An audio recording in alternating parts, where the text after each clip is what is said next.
எனக்கு என்ன வாங்கினா எஸ்எம்எஸ் பார்க்க எப்படி வேணால் வாங்க பார்க்கலாம். அப்புறம் கொஞ்சம் ஷாம்பு ஊற்றிட்டு அப்புறம் நம்ம கொஞ்சம் ஆட் பண்ணிட்டு சக்கரை கொஞ்சம் ஆட் பண்ணிட்டு கொஞ்சம் சக்கரை அப்புறம் கொஞ்சம் தண்ணி கொஞ்சம் ஆட் பண்ணிட்டு தண்ணி அப்புறம் மிக்ஸ் பண்ணிட்டு ஆட் பண்ணி மிக்ஸ் பண்ணிட்டு நம்ம கலக்கினே இருக்கணும்.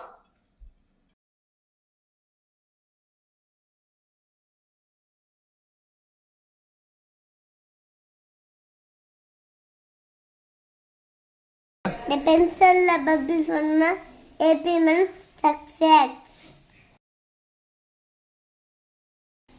நம்ம பபிள்ஸ் வந்து எப்பயுமே சக்ஸஸ். இந்த வீடியோ பிடிச்சிருந்தா லைக் பண்ணுங்க, ஷேர் பண்ணுங்க, கமெண்ட் பண்ணுங்க. எப்போ எத்தி விடுங்களா. பாய்.